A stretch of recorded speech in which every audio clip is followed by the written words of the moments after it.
Hello everyone, स्वागत है आपका सोनिया टीचिंग क्लासेस में। कैसे हैं आप सब? उम्मीद करती हूँ अच्छे होंगे। चलिए स्टार्ट करते हैं आज के वीडियो को।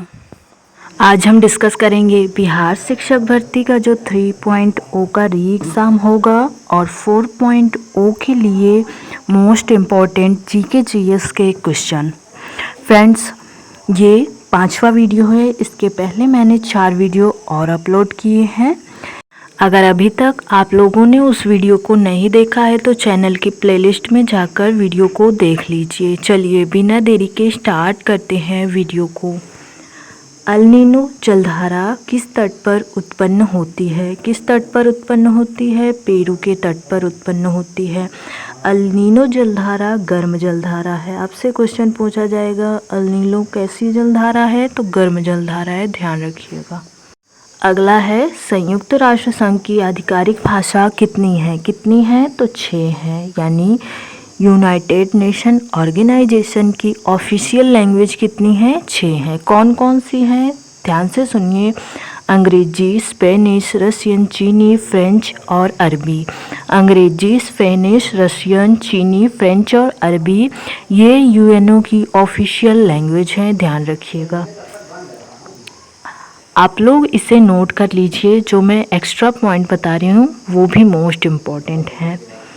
फ्रेंड्स, मैंने वीडियो का फॉर्मेट 1 लाइनर इसलिए रखा है जिससे आपका समय बचे। 2001 की जनगणना के अनुसार भारत का लिंगानुपात कितना था? कितना था? प्रति 1000 पुरुष पर महिलाएं थीं 1933। यहाँ पर कब की बात की गई है? 2001 की बात की गई है। और 2011 में लिंगानुपात कितना है? 1000 पुरुष पर 943 महिलाएं। कितना है? 1000 पुरुष पर 943 महिलाएं, ध्यान रखिएगा। 2001 में 933 था और 2011 में 943 है। अगला देखिए, भारत रत्न प्राप्त करने वाला पहला संगीतकार कौन है? एस सुब्बुलक्ष्मी है। इन्हें 1998 में प्राप्त हुआ था भारत रत्न और यह पहले संगीतकार हैं भारत रत्न प्राप्त करने वाले। और दूसरे संगीतकार हैं जिसे 1999 में प्राप्त हुआ था, वह है रविशंकर। कौन है? रविशंकर हैं, इन्हें भी ध्यान रखिएगा। और तीसरी हैं लता मंगेशकर। तीसरी हैं लता मंगेशकर, इन्हें भी ध्यान रखिएगा। तीनों मोस्ट इम्पॉर्टेंट हैं, आपसे कोई भी पूछा जा सकता है। अगला देखिए, अमृतसर की संधि कब हुई थी? कब हुई थी? 1809 में हुई थी। किसके बीच हुई थी? पंजाब और ईस्ट इंडिया कंपनी के बीच। किसके बीच? पंजाब और ईस्ट इंडिया कंपनी के बीच हुई थी। पंजाब की तरफ से राजा रणजीत सिंह थे और ईस्ट इंडिया कंपनी की तरफ से मैटकॉफ थे।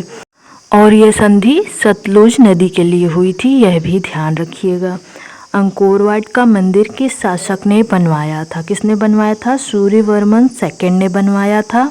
यह कौन से वंश के शासक थे? खैमर वंश के शासक थे, यह भी ध्यान रखिएगा। अंकोर वाट का मंदिर भगवान विष्णु को समर्पित है। किसको समर्पित है? भगवान विष्णु को समर्पित है अंकोर वाट का मंदिर। और इसे विश्व का 8वां अजूबा का दर्जा भी मिल गया है और यह यूनेस्को में भी शामिल है। सभी पॉइंट्स को ध्यान रखिएगा। अगला देखिए, राष्ट्रीय आपदा प्रतिक्रिया बल यानी एनडीआरएफ की स्थापना कब हुई थी? कब हुई थी? 19 जनवरी 2006 को एनडीआरएफ की स्थापना हुई थी। और एनडीआरएफ का जो एक्ट आया था वह 2005 में आया था। एक्ट आया था 2005 में और इसकी स्थापना हुई थी 19 जनवरी 2006 को। दोनों पॉइंट को अच्छे से ध्यान रखिएगा। अगला देखिए, सर्वेंट ऑफ इंडिया सोसाइटी की स्थापना किसने की थी? गोपाल कृष्ण गोखले ने की थी। कब की थी? 1905 में की थी। कब की थी? 1905 में गोपाल कृष्ण गोखले ने सर्वेंट ऑफ इंडिया सोसाइटी की स्थापना की थी। अगला देखिए, सोशल हार्मनी पुस्तक के लेखक कौन हैं? नरेंद्र मोदी हैं, ध्यान रखिएगा। पिवोटिंग किससे संबंधित है? बास्केटबॉल से संबंधित है। पिवोटिंग यानी धुरी। धुरी, ध्यान रखिएगा किससे संबंधित है, बास्केटबॉल खेल से संबंधित है। संविधान के उद्देशिका में कितने प्रकार की स्वतंत्रता यानी लिबर्टी का उल्लेख है, 5 प्रकार के। कितने प्रकार के हैं, 5 प्रकार की। कौन सी है, विचार, अभिव्यक्ति, धर्म, उपासना, विश्वास। विचार, अभिव्यक्ति, धर्म, उपासना, विश्वास। संविधान की उद्देशिका यानी प्रस्तावना में 5 प्रकार की लिबर्टी यानी स्वतंत्रता का उल्लेख है, ध्यान रखिएगा। केचुआ किस संघ से संबंधित है, एनेलिडा संघ से। किस संघ से संबंधित है, एनेलिडा संघ से। और वही जो कीट होते हैं वे आर्थ्रोपोडा संघ से होते हैं, यानी कीड़े मकोड़े आर्थ्रोपोडा संघ से संबंधित हैं।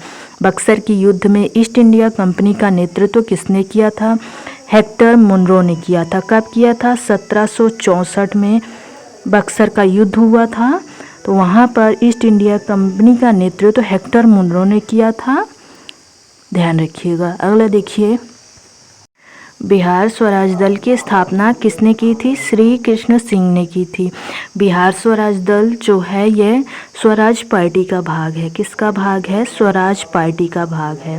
स्वराज पार्टी की स्थापना कब हुई थी, 1923 में हुई थी। किसने की थी, मोतीलाल नेहरू और चित्तरंजन दास ने की थी।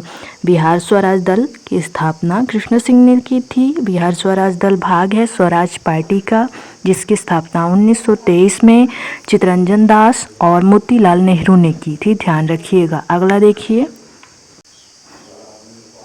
पहला परमाणु परीक्षण कब हुआ था, 18 मई 1974 को हुआ था। कहाँ हुआ था, पोखरण राजस्थान में हुआ था।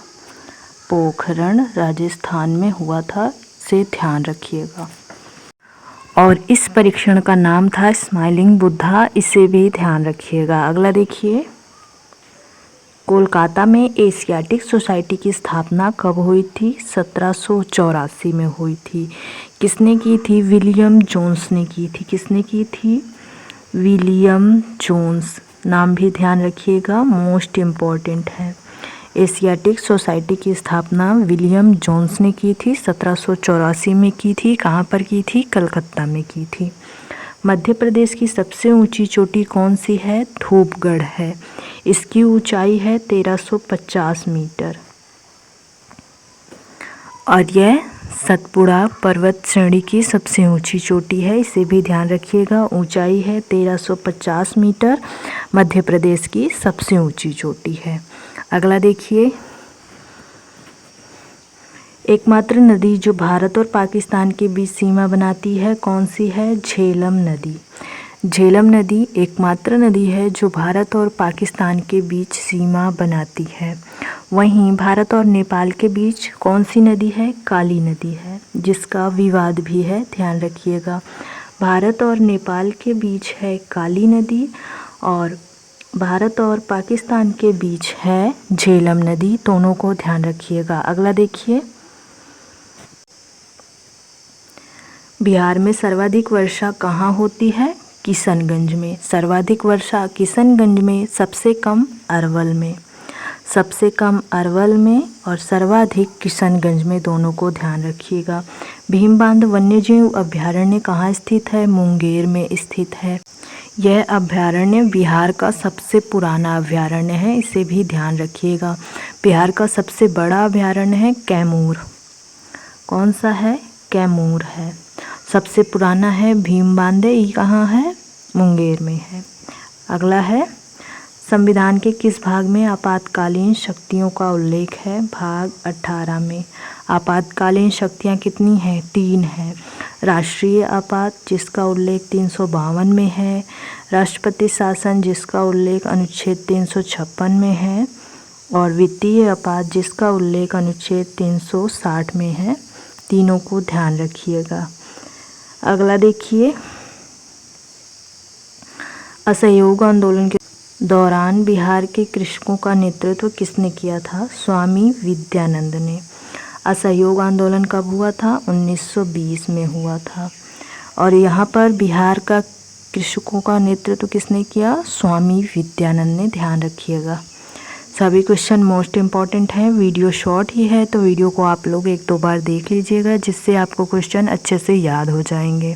अगला देखिए, अगला है अभ्यास प्रश्न। बिहार में सबसे कम वर्षा कहाँ होती है? किशनगंज, अरवल, चंपारण, इनमें से सभी, इनमें से कोई नहीं। इसका आंसर कमेंट सेक्शन में ज़रूर बताइएगा। अभी मैंने इसे वीडियो में डिस्कस किया है। वीडियो कैसे लगा यह भी बताइएगा। वीडियो पसंद आए तो वीडियो को लाइक कीजिए, अपने दोस्तों के साथ शेयर कीजिए और ऐसे इंटरेस्टिंग वीडियोस देखने के लिए चैनल को ज़रूर सब्सक्राइब कीजिए। Thank you friends.